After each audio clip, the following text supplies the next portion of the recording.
Hi, I'm Yoon, and I'm going to review the paper, Deep Pyramidal Residual Networks. First, I want to tell you motivations of this concept. According to the paper written by Veit, the deletion of individual residual unit from LessNet does not significantly affect the overall performance. However, the deletion of the building blocks in a residual unit with downsampling increases the classification error by a significant margin.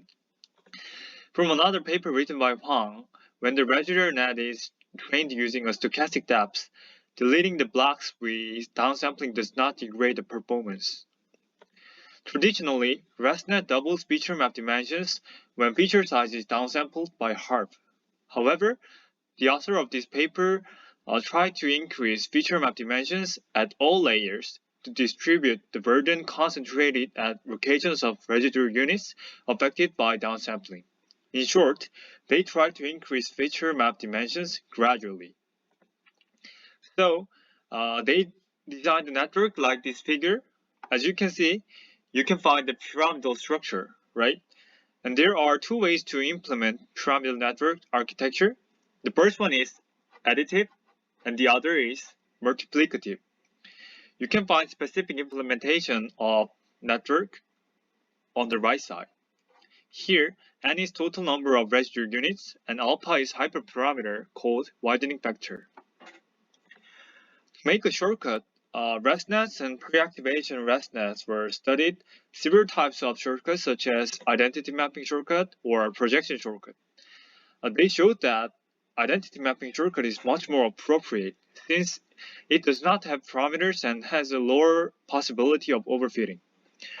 But in Pyramidal, it is impossible to use identity mapping shortcut since feature map dimension differs among individual residual unit. So they use zero-padded short connection. Okay, this figure shows how it works, and it can be also interpreted as mixture of residual units and plain network like this.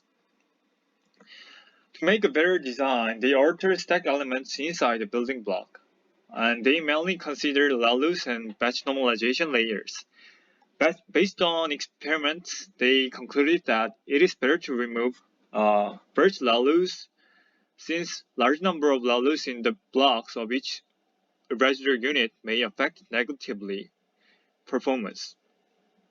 So they choose the right one.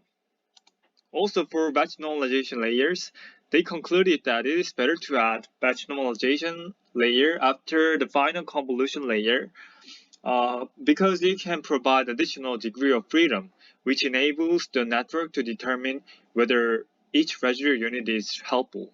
So they choose the right one as the final building block. Also, they conducted performance comparison between pre-activation ResNet and PyramidNet using Cypher datasets.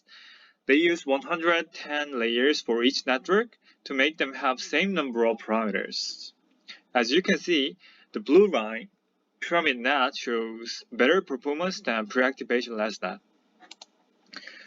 This figure shows performance after deleting individual units from the network, and in PyramidNet, it only causes a slight performance loss compared with a plain network such as BGG, and as you can see here, pre-activation ResNet.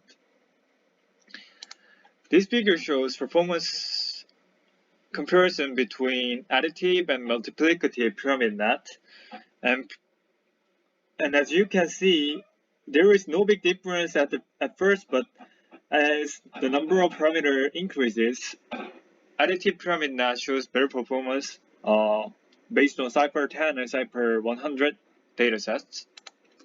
Finally, I will show the performance of PyramidNet using Cypher datasets and ImageNet compared with other popular networks. And this data come from Cypher datasets. And as you can see, you can find that PyramidNet shows very high performance compared with other networks.